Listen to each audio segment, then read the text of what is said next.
on what's happening. So, when we talk about the Kendrick Drake beef, now that the dust has settled, I'm about to go ahead and get my piece on it. Okay? Clickbait. That nigga Drake got his ass whooped. Hey, that gotta be one of the craziest ass whoopings. This gotta be one of the craziest ass whoopings in rap beef history. I'm one of them niggas who grew up on watching rap beef DVDs. I've been listening to rap since I was 5 years old. I remember listening to the whole Get Rich or Die Trying album, the 50 Cent and Ja Rule beef. I am heavily invested in rap. Y'all clearly, okay? I love rap top to bottom. I will honestly admit to you, that has got to be one of the craziest body bags in rap history. Plain and simple. Look, bro, I'm gonna just go ahead and give y'all the real sauce. The rap beef, to sum it up, is the nigga with the pen and paper versus the nigga with the calculator. That's pretty much what it is. You got people who gonna say, I like to work smart. And then you got the ones who like working hard. Me personally, I like working hard, right? It's benefits and disadvantages to both sides. Let's talk about the benefits to working hard. The benefit to working hard, nigga, you know everything, top to bottom. You done been through that trial and tribulation. You earned it. So you understand the principle. You have a deeper passion for whatever craft that you are perfecting. The only disadvantage that I can see is it's going to take longer to get it, but you got it. The disadvantage, well, the advantage is to working smart, you get it before everybody else. Even those who think that they deserve it more than you, they gonna hate on you and all that extra shit. You gonna see a whole bunch of people being envious, mad, all of the above. And that's basically what Drake did. He worked smart. He went away from working hard and he started working smart. But then the disadvantages started to show once the real beef kicked off. The disadvantages started to show once the real beef kicked off. You didn't have the necessary ammunition, experience, and toolage to make it through what Kenny put your ass through. You didn't. That's why you got them lawyers involved. You've been using that calculator. Kenny had that pen and paper, putting that motherfucker to work, getting right, putting it to that motherfucker, getting them problems solved. Now he got every formula. He know how to solve it. He know how to get right. Drake wasn't ready, man. He wasn't ready. For those of y'all who just coming in, this is clickbait. You thought I was about to defend him. That boy got bamboozled. He got Muka Maka Minka Luka Doncic, nigga. That nigga got wiped out. Now, I'm going to use the schoolhouse analogy. Let's say we at the lunch table. That nigga Drake is the bully, right?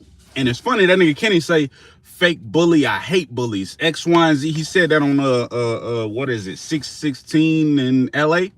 I think that was the name of the song. Right? So Drake's sitting at the lunch table, right? And he being this fake bully that he is, so-called roasting people and all that other shit, clowning around. And then he just so happens to bother the quiet kid. He said the Eagles better. You wrong for that. Kenny is the quiet kid at the schoolhouse. He don't really bother nobody and all that other shit, right? And then he finally speak up for himself. I don't like the way you and J. Cole like to talk shit and say little slick shit behind closed doors about me. He voiced his opinion. So when he said that, all of a sudden, Drake felt, I still got these superpowers, nigga. I'm wearing that. I got that shit on me. What the fuck around with this lame ass nigga? What? Nigga, I'm Drake. Fuck is you talking about, nigga? Clean, nigga. Fuck is you talking about, nigga? He feeling himself. He thinks he has special abilities that makes him unbeatable and untouchable. And so Kenny like, all right, cool. I see what's going on. And so this is when things get interesting, right? And I ain't gonna walk nobody through no timeline. But Schoolboy Q grabbed J. Cole and he like, hey, come over here. Let me holler at you real fast. Look, I don't really give a fuck about Drake. But you, me and you, we cool people. So look, this is what you need to do. You need to step back from this situation. That nigga Kenny over there, he's violent. That nigga is violent. He used to whoop niggas out on street corners and shit like that. I think you need to stay away from that nigga. And that's when J. Cole's like, you know what? You just might be right. And so he step away and he say, look, bro, I apologize. I apologize 100%. And I am wholeheartedly sorry. Stood up like a man. Stood on whatever it was supposed to be, right? And I can respect the fact that you honestly admitted that you made a mistake. However, apologizing was some hoe ass. You scary for that. But you smart. So here it is, Drake still standing in that fire, and he thinks that his supernatural abilities to carry the masses and the casual rap fans and all of the what is it? I would say Drake's fan base is girls in college. Girls in college struggling with their dating life. That's his primary fan base. And they gonna stand by that man through thick and thin. And then you have men who wear dangly cross earrings and shit like that, who also have this strong attachment to Drake as well. So you have so many different casuals coming from many different places, but they don't understand what an actual rap beef is. But this is the power, the force field that he's using in this battle, right? That's when shit really made me think. Like, he dropped push-ups, right? And when he dropped push-ups, on first listen, I'm saying to myself, I know exactly what he gonna do.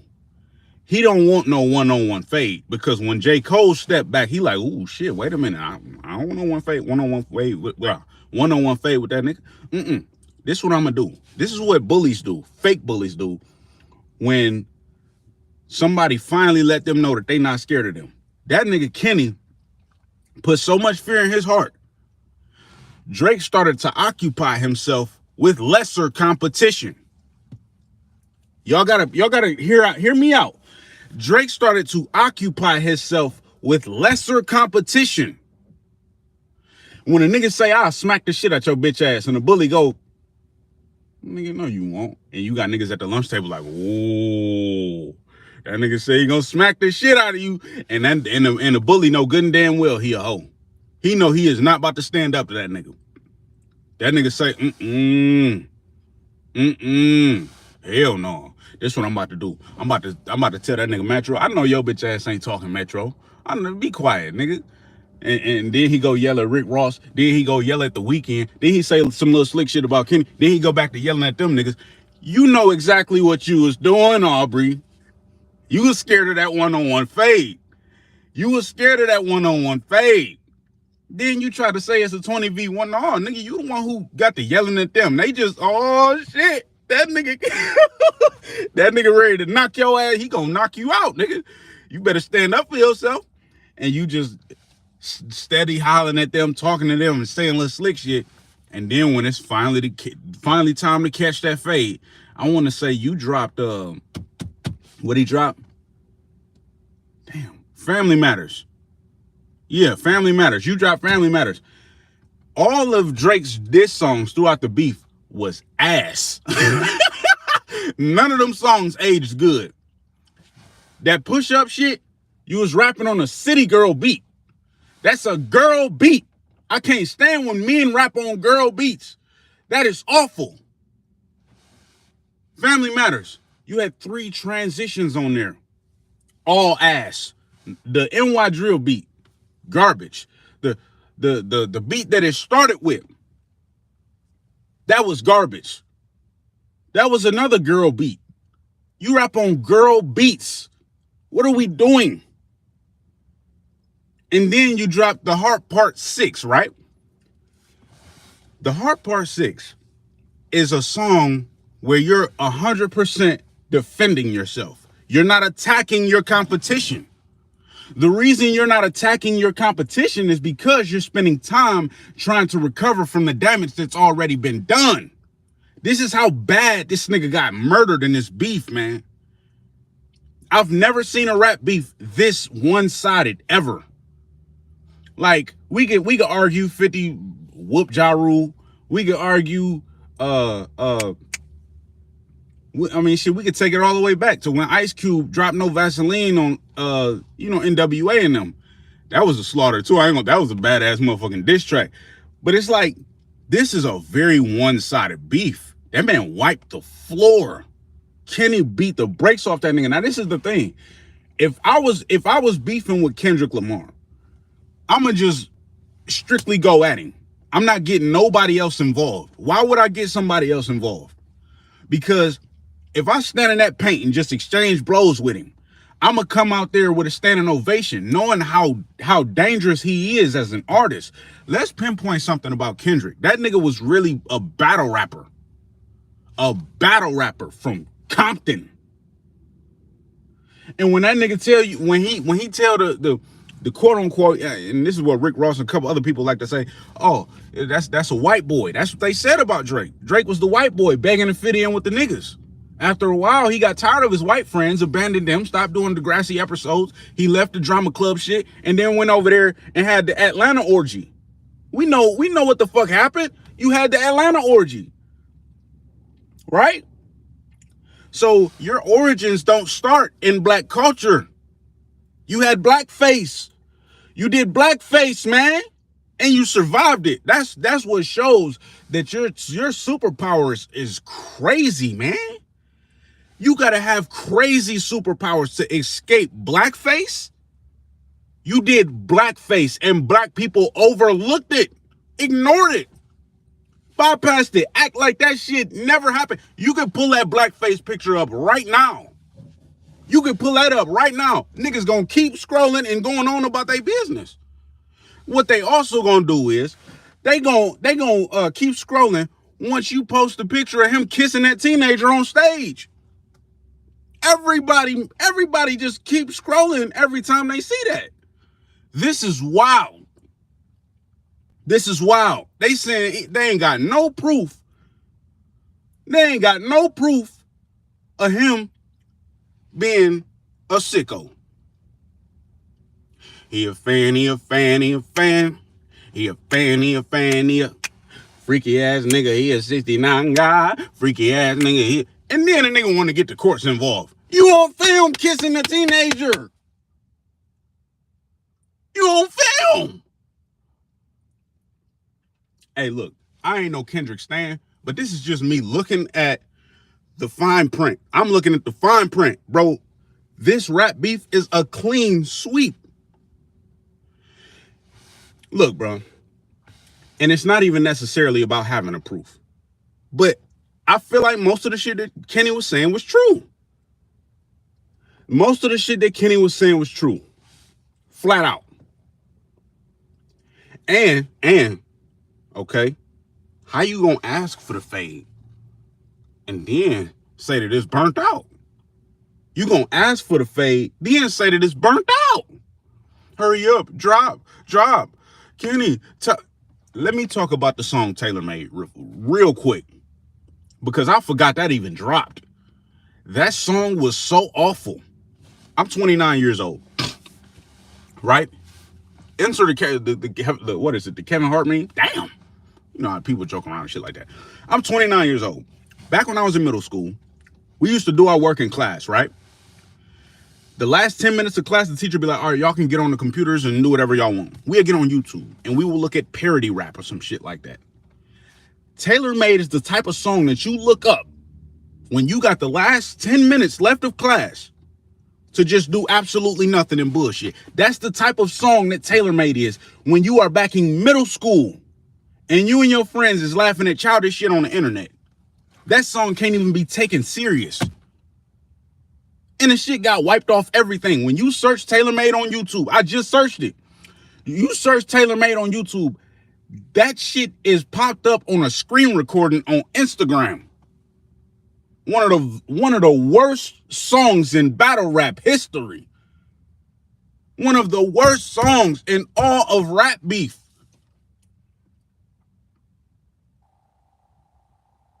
That man got slaughtered. Flat out slaughtered. The fake bully gets slaughtered. And people say a lot more was on the line than what it actually was. What actually people thought, right? Pardon me, I'm getting my words mixed up. It was more on the line, though. The rap game was in trouble when Drake was, quote unquote, in charge of things or running things. The reason people say that he was running things because if you get a Drake feature, now your buzz goes you skyrocket. Drake is like, he was more so like the industry push, that push into the industry. While you making noise and people in the industry start saying your names, all of a sudden he start jumping on that. He start being a fanboy. So that's pretty much how that worked. You feel me? All in all, that man got slaughtered. I apologize for anybody who came in and thought I was about to take that man's side. That was just clickbait. That man got walked down. And I don't know. Let me pinpoint another thing. I don't know if anybody else knew about this, right? Gilly the Kid, Cameron, Mace. Those is 3 names that I remember. And I remember they was saying things like Drake was winning the beef and all this shit. The forced opinions is not convincing. Y'all need a new route. The forced opinions is not convincing. Y'all need a new route. I strongly think somebody was getting paid to talk. And I could be wrong. Maybe they was just being buddy, how they always do. But I think somebody was getting paid to talk. Yeah, man.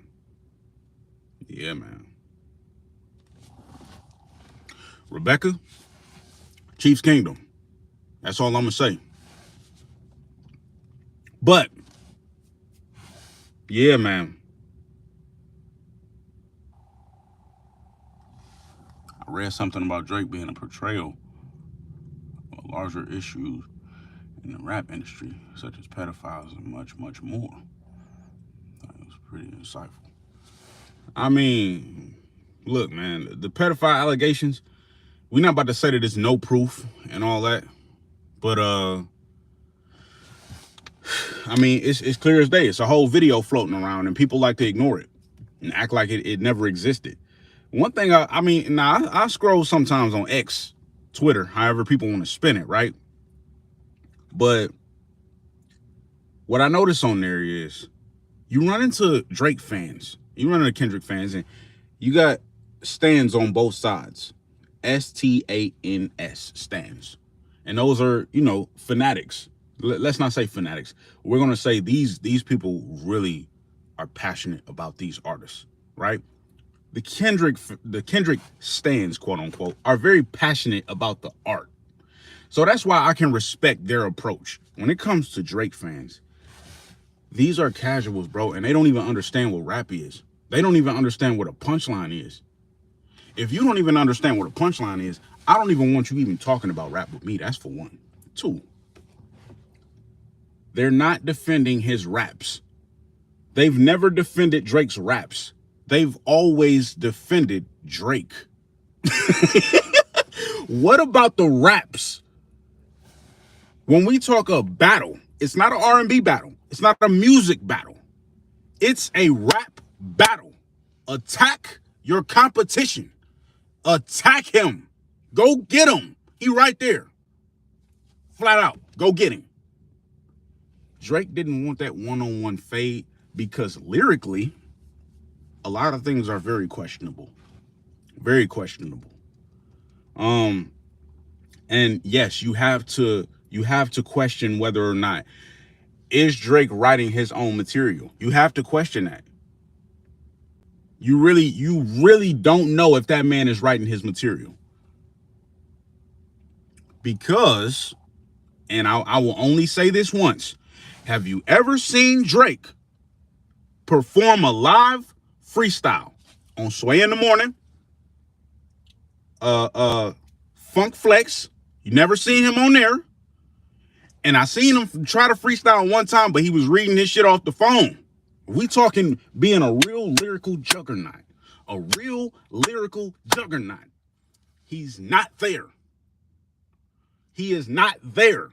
He is not mentioned amongst the Pusha T's, the J's, the Benny the Butchers. He's not mentioned because he ain't never spit no live freestyle. And another thing I just want to pinpoint, when rappers go on Funk Flex, he let them do double takes, triple takes. They mess up once, all right, fuck it, let's run it back. Oh, yes. So have something pre-written. He just dropped a freestyle a couple weeks ago. Now that I remember, Drake just had dropped a freestyle.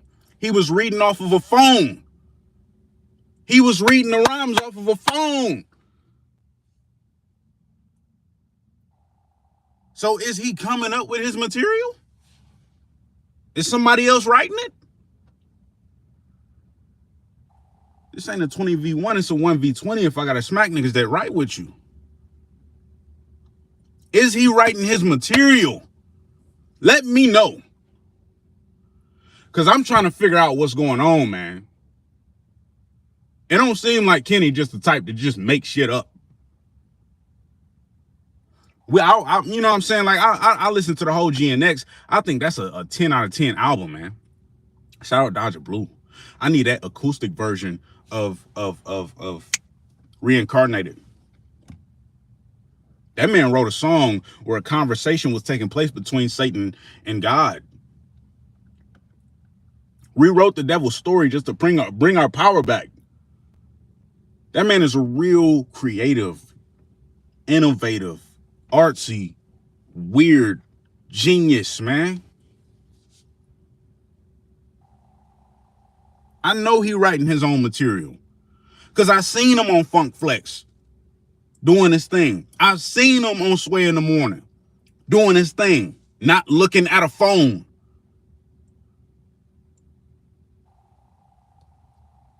Not looking at a phone.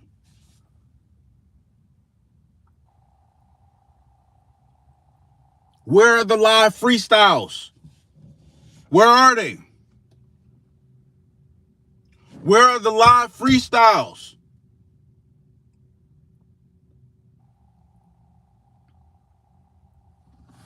You're glazing, bro. You're glazing. How I'm glazing? I'm just spitting the truth. I'm just spitting the truth. If Drake really write his own rhymes, that means we would have been seeing him spit a freestyle live. Ooh, if he really write his own rhymes, we would have been seeing him spit a freestyle live.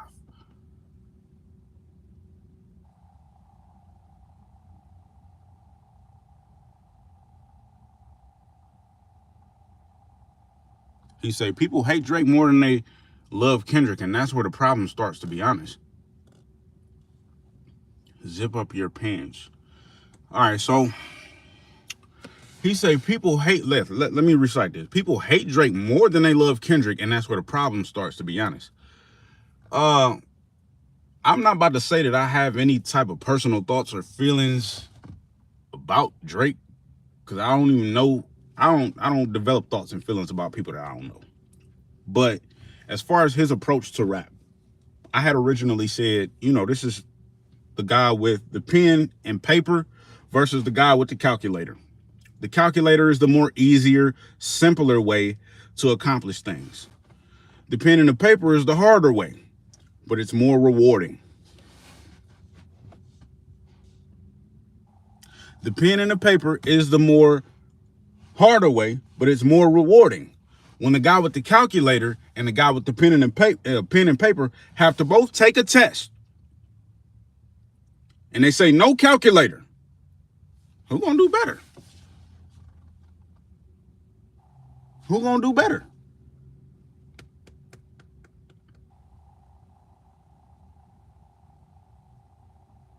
Kendrick is for the culture. It's all about who is really passionate.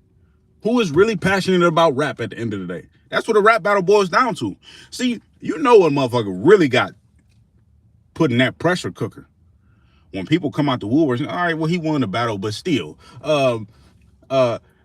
Drake is the reason his career took off. Y'all crazy for that one. And this is why this it's not people hating Drake. People don't hate Drake. People hate those who support him. Because the way that you support this guy is like embarrassing. It's embarrassing. You mean to tell me somebody who doesn't write their own material is to be respected? Using your analogy, I look at it. Okay, with a calculator, I don't know, has pen and paper because that's where his answers are written, and the calculator is more efficient. Nah, bro, you got the game fucked up. If I'm using a paper, that means I'm writing out the numbers and multiplying the numbers based on the formulas that are supposed to be exercised. Buttons on the calculator is very fucking simple, and it simplifies the process of solving a problem. If you got to multiply two numbers, either you can do it on paper, go through the long way, or you can pull out the calculator and enter it that way, hit the equal sign, and get the answer. The calculator is the simpler process. The calculator is the more simple process. Plain and simple. I get it. Look, man, a lot of people don't know how to stomach the fact that Drake lost. People can't accept the fact that Drake lost. If you can accept the L, that is perfectly fine. If you cannot accept the fact that he took an L, you're going to spend a lot of time defending Drake, but not defending any of the songs he made. Can you even pick a line where he really went crazy, like he really fucked Kendrick up throughout this whole beef? There's not a single line where you could say, damn, he cooked him with that. He got a valid point too. No.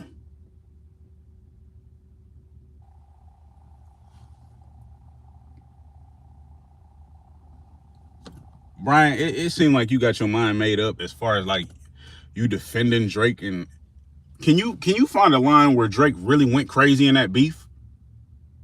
Somebody needs to find a line that was really gas and it makes sense. Like it aged well. What line from the beef that Drake said aged well? Please let me know. There's not a single line that I can think of. I know a couple lines that aged bad. That nigga said you rapping like you trying to get the slaves freed. That was pretty much like a skydive to career suicide. And he's still surviving that. He survived blackface. He survived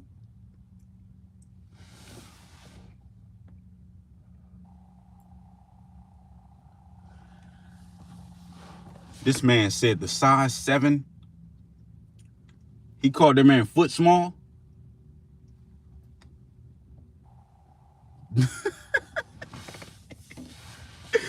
Hey, you can tell who's serious about rapping, who not. Y'all is funny in the comment section. I ain't gonna lie. But that line ain't really do shit, man. I need a real line that really was groundbreaking, that really left the opponent scarred and made him have to recover. It was no schemes, no nothing. Just rapping on City Girl beats and shit. That shit bothers me. Nigga was rapping on City Girl beats, man.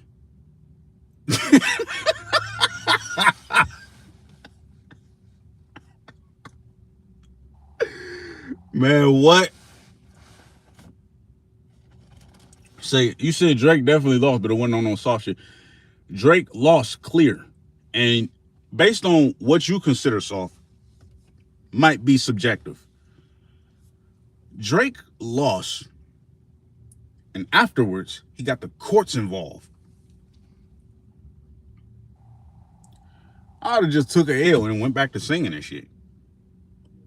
More so like Drake was more so like the nigga that they got beat up at school and then came back after suspension and he ain't nowhere to sit. And the first person he found in the lunchroom was Sexy Red.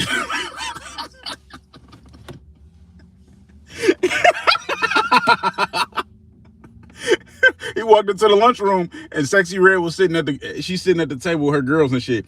And she's sitting, Drake, come here. Sit down. Because ain't nowhere to sit.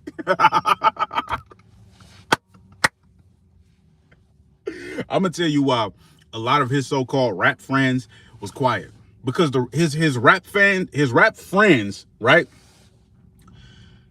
They didn't necessarily rock with him how he thought they did. They was only using him for popularity, money, streams, and all of that other stuff, in which Kenny actually talked about. This is why I say I'm looking for a line that has aged well. Yes, I'm a Kendrick supporter. Clickbait, GW. It is clickbait. It's been clickbait the whole time. I'm a Kendrick supporter. Yes.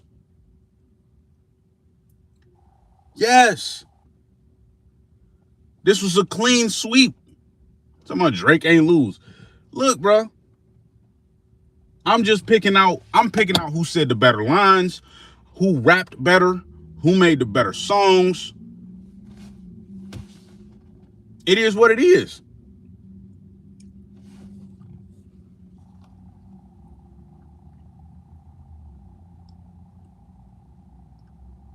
I'm just calling it how I see it, bro. I'm calling it how I see it. And I'm going to sign out with this. Drake ain't never been on Funk Flex freestyling without looking at a phone. He ain't never been on Sway in the Morning doing the exercise where you got to freestyle off the dome without looking at a phone. And they just switching beats over and over again. He ain't never did that. And when I did see him freestyling, he was looking at his phone. Bingo, good question. If Drake won, why is he suing? If Drake won, why is he suing?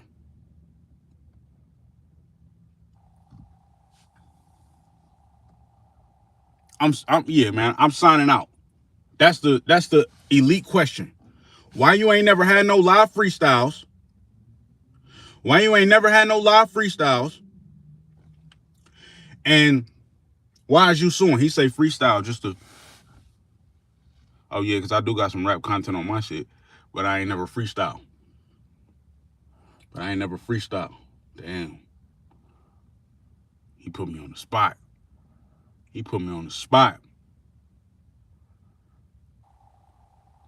All right, fuck it. In the midst of the fire, asking for more stress. 12 with a chopper. By 22, he got the same symptoms as war vets. Ain't no business venture you got in store yet, but want to sit up fantasizing about SRTs, Dior, and Corvettes. Made it out the mud, but his partners said they got left in it. But it's two types of niggas, one losing, then the next winning. Both score from a play. He go cop that expensive vest with it. His dog only splurged with a portion. He got the rest sitting. He's seeing results. Man, look, I'm about to go ahead, get up on out of here. Y'all be cool. Congratulations to Kenny. And I'm out this bitch.